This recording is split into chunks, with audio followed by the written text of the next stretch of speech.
Ejecutiva de Management and Fit para charlar un poco de política y la relación hoy entre la sociedad y el Estado. Bienvenida, Lara, un placer tenerte. No, muchas gracias a ustedes. ¿Cómo están? Muy bien. En plena discusión económica, con un presidente economista y con la economía como tema de agenda, hasta incluso con un proyecto de ley que es la reforma de la Carta Orgánica del Central, ¿cómo está la relación entre la sociedad y el Estado?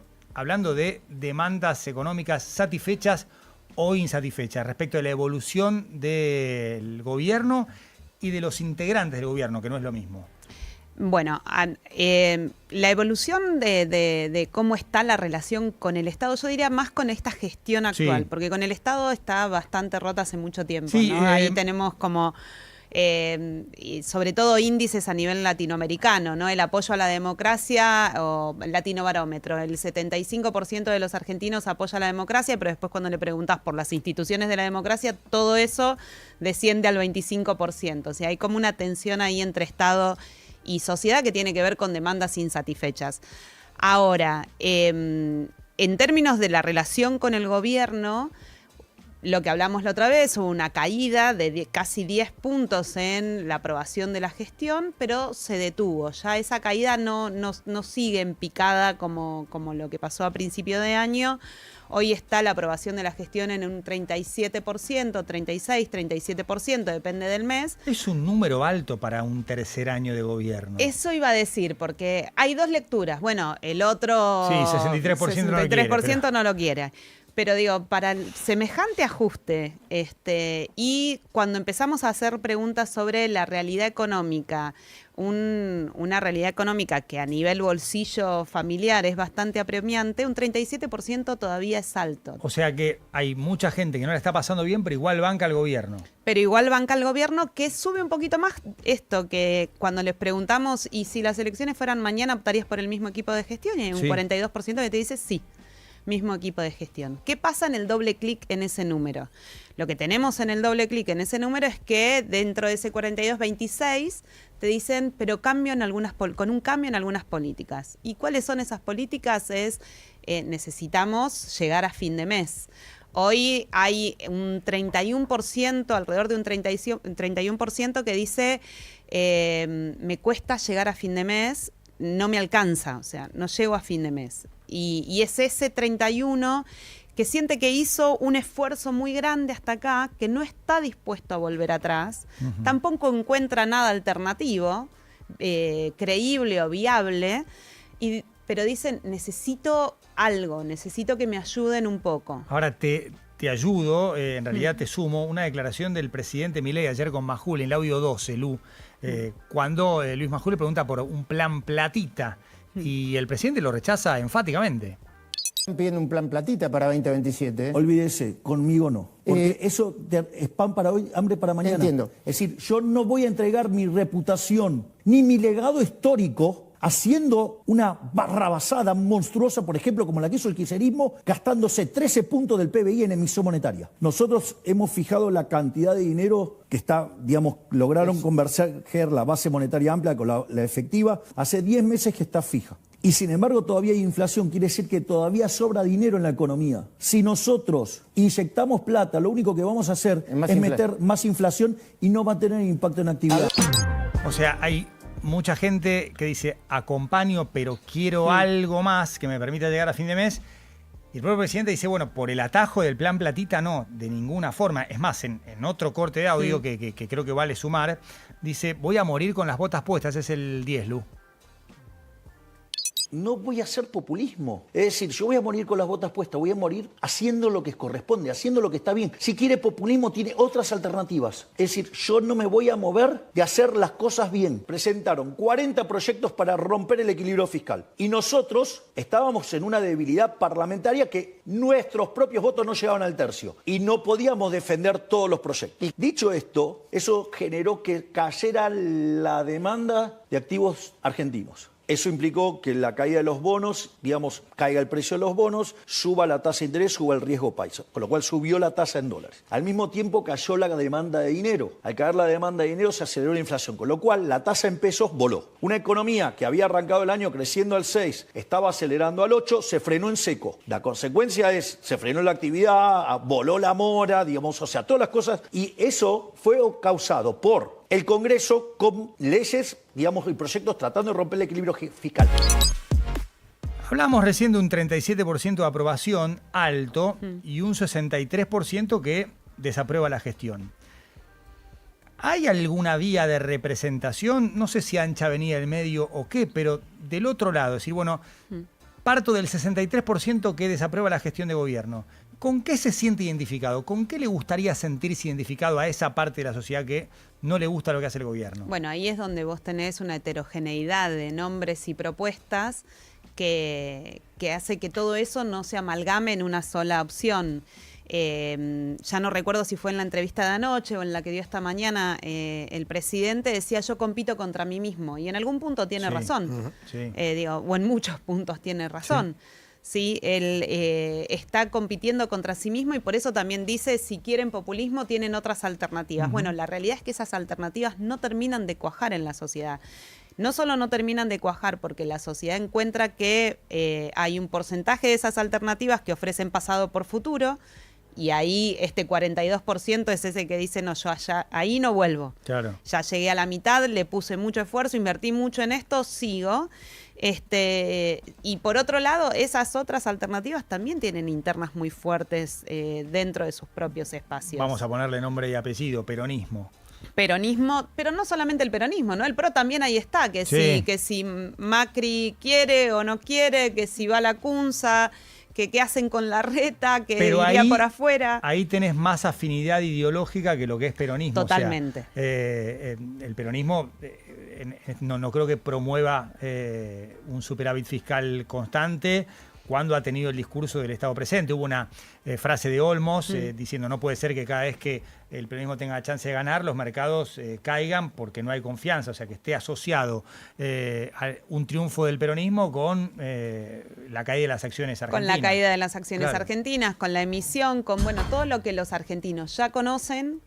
Y sobre todo cuando haces corte por edad, los menos 39 te dicen no.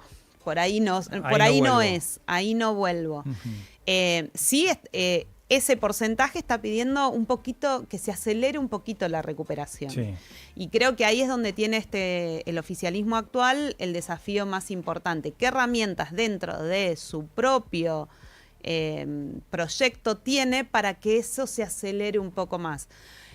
Han salido a decir, bueno, la actividad en las provincias del norte o en las provincias del sur está creciendo, múdense ahí. Es bastante más complejo que eso, sobre todo por el tipo de mano de obra que necesitan esas actividades que están empezando a crecer.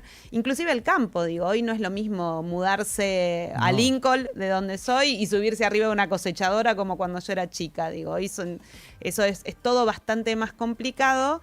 Y quizás la discusión tendría que ir por ese lado, cómo empezamos a preparar recursos humanos para esa Argentina que se viene. Digo, pero nadie está dando esa discusión. El oficialismo no la está dando y desde la oposición tampoco se los está llevando a dar esa discusión. Entonces todo termina en una cuestión económica que es cómo hacemos. Y el cómo hacemos de la oposición está muy asociado, ya sea en el imaginario o porque así efectivamente lo manifiestan, en el plan platita. Claro. ¿Hay alguna chance de que dentro del espacio centro-derecha, llegando más a la ancha avenida del medio, surja voy a simplificar groseramente, un Milei con buenos modales? Una persona o un equipo que diga, bueno, la macroeconomía ordenada no se discute, el superávit fiscal no es negociable, pero hablar de modos, hablar de otras decisiones, otra relación, si querés, con diputados, senadores, un poco más amable, o también sería mirado como, no, para una copia suave, prefiero el original salvaje y auténtico, sobre todo, como el presidente Milei. Eso funcionó muy bien en 2023, porque la amenaza quizás estaba más presente. Hoy hay estas cosas que hemos conversado y hemos medido en otras oportunidades, ¿no? El presidente cuando se pelea con los periodistas, el presidente cuando insulta a los empresarios. Eso no gusta. Siempre hay entre 6 y 7 de cada 10 que dicen, no, la verdad que no corresponde. Ahora, en cuanto a la amenaza de regreso al pasado se percibe como más real, entonces se busca a alguien que te dice, y es muy valorado por la sociedad, alguien que dice, yo voy a morir con las botas puestas. Eso hay un porcentaje de la población que lo valora, en tanto y en cuanto esa amenaza también se empiece a percibir como posible. Entonces, todos estos movimientos que pasaron la semana pasada con el pedido de la expresidenta de la Nación para poder ser candidata, ese tipo de amenazas lo que hacen es que las cosas vuelvan a polarizarse en los extremos. Es un electorado, y ahora lo juego a mis compañeros, muy abierto.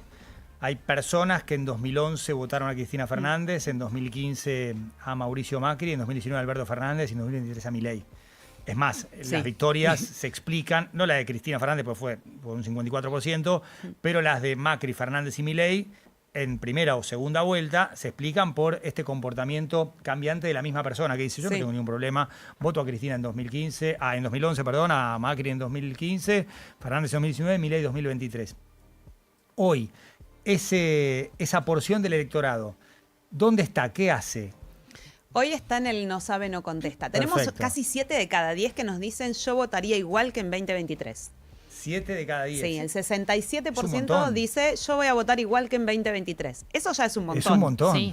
Es un montón. Y los otros 3 es no sé. No sé. Por eso nosotras preguntamos por equipo de gestión y no por personas.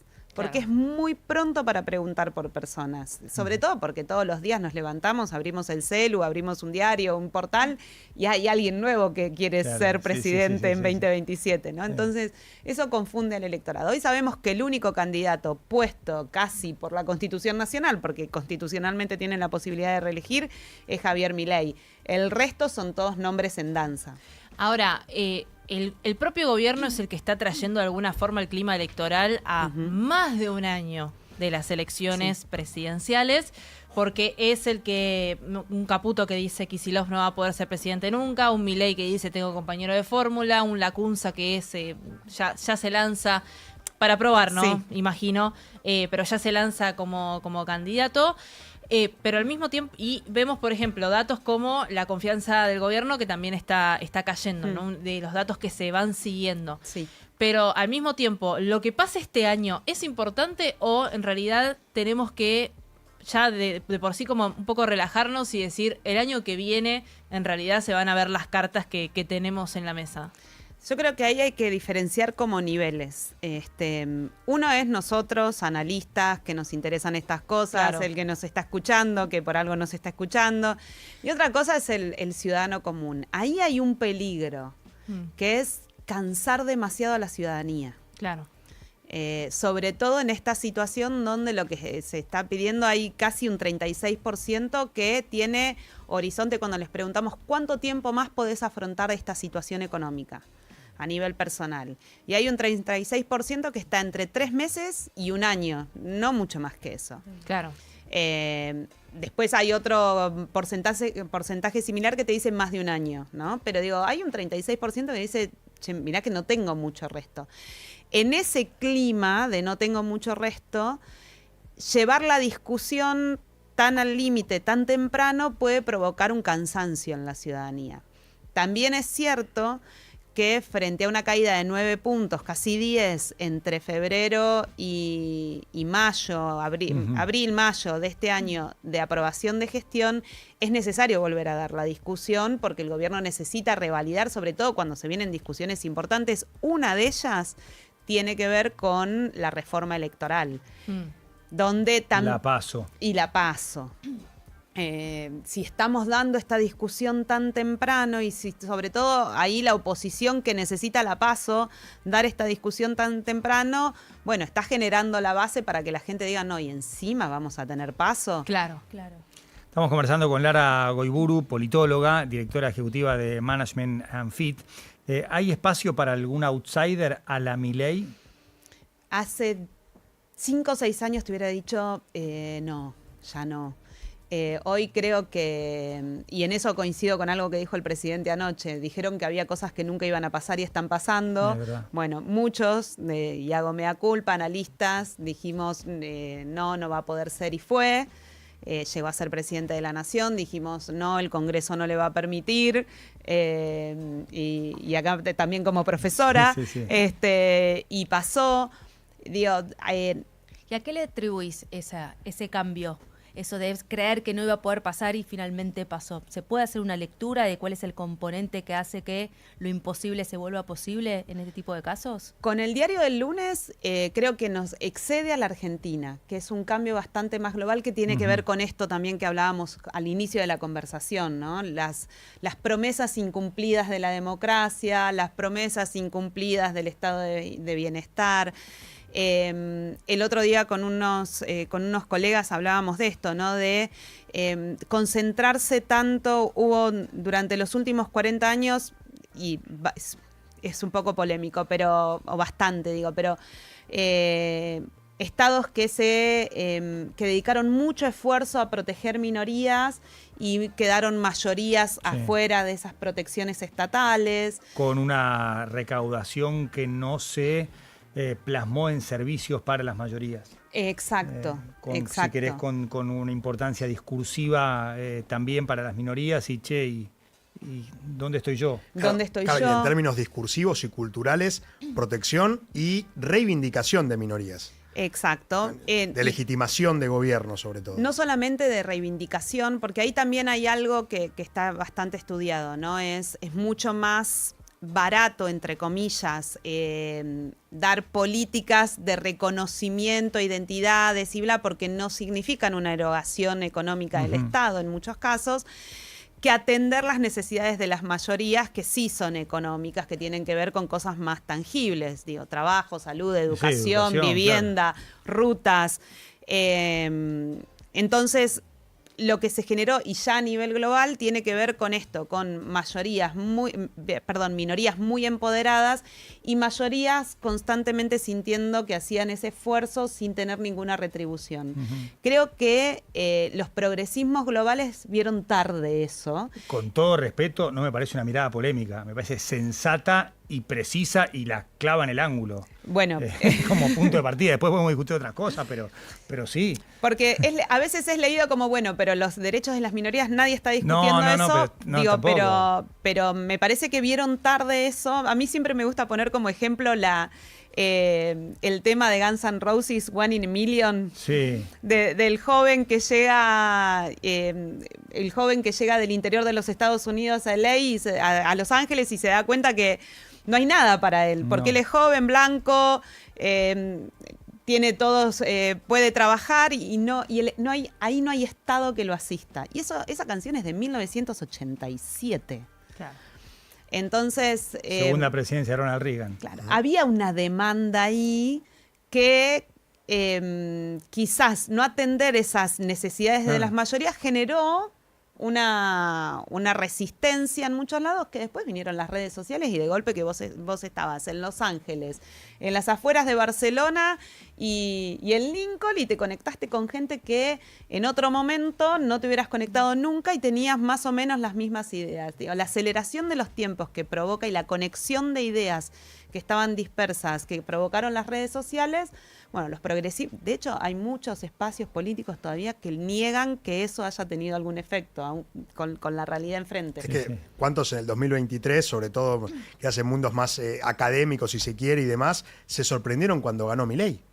Y era salir a la calle.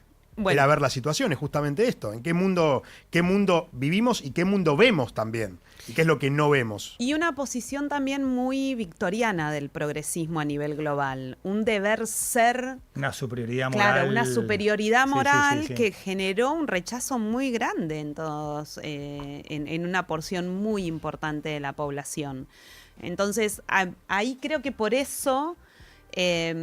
por una encerrona de no poder poner en palabras cosas que suenan polémicas, de entender que hay un trade-off entre la protección de las minorías y la protección de las mayorías, y que si haces una cosa no podés hacer la otra. pasó y empieza a pasar que hay ciertas cosas que suceden que no las entendemos. Y después es un cambio generacional en la Argentina importantísimo, a nivel global también, digo, pero en la Argentina importantísimo. Es estos menos 40 que el año que viene van a ser mayoría del padrón y que crecieron escuchando a sus padres quejarse, porque estaban en una muy buena posición económica y sus padres se quejaban de tener que pagar tantos impuestos, o porque estaban en muy mala posición económica y sus padres se quejaban cuando estaban presentes, se quejaban de que no alcanzaban las horas del día para trabajar, y es una generación que no quiere eso. Lara, un placer haberte tenido en el programa. Muchísimas gracias por haber venido. Muchas gracias a ustedes. Lara Goiburu, politóloga linqueña, directora ejecutiva de Management & Fitch, charlando un poquito con nosotros sobre la relación entre la sociedad y el gobierno en este agosto 2026.